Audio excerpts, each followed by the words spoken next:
21 question. 21 question.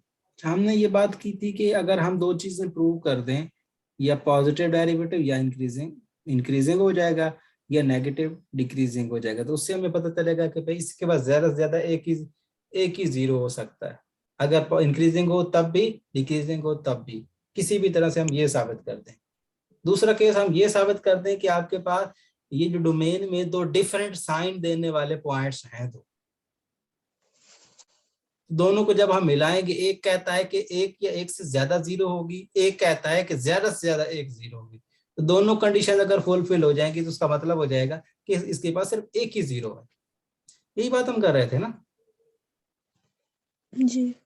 तो उसके लिए हमने ये सारी कहानी की कि भाई हमारा जो डोमेन है -2 से -1 तक है, तो हमारा जो डेरिवेटिव होगा वो -28 से -1 तक होगा, तो मतलब नेगेटिव होगा। ठीक है, यही कहानी सारी की हमने जी।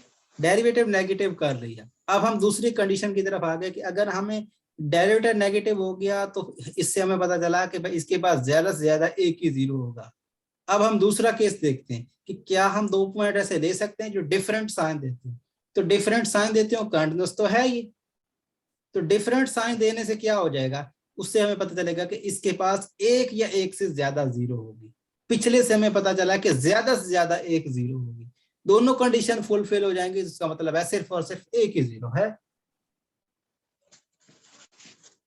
तो उसके लिए मैंने आपको कहा कि भाई आप जो है ये जो आपका इंटरवल होता है ना, इस इंटरवल के एंड पॉइंट्स के करीब करीब कोई पॉइंट अपनी मर्जी का ले लिया करें, तो उससे आप अपना आंसर देख लें। ठीक है, अच्छा। तो इसके करीब आप कोई अपनी मर्जी के दो पॉइंट्स ले लो और इसमें पुट करके देख लो क्या करते हैं।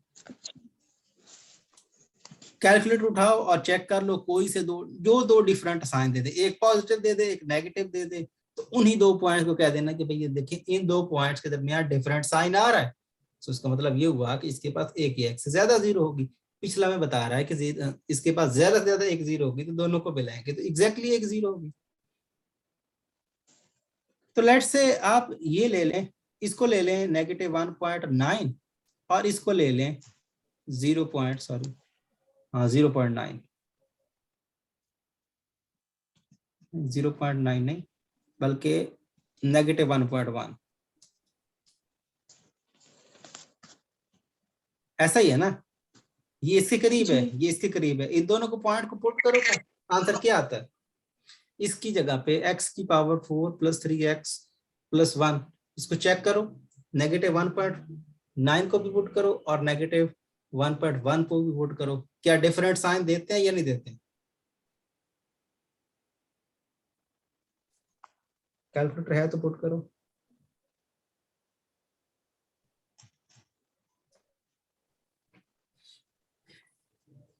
मुश्किल काम जो होता है, मुश्किल काम सिर्फ यही होता है कि डेरिवेटिव को पॉजिटिव या नेगेटिव साबित करना। दूसरा काम तो आप कोई से भी आप एंड पॉइंट्स के करीब ले लें, आपको मिल जाएंगे।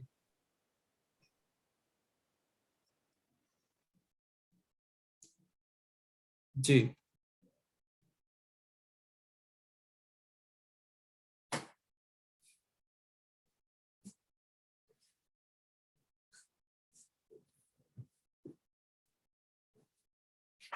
पॉइंट मिल रहा है, क्या आंसर आ रहा है, कुछ पुट कर रहे हो कि नहीं।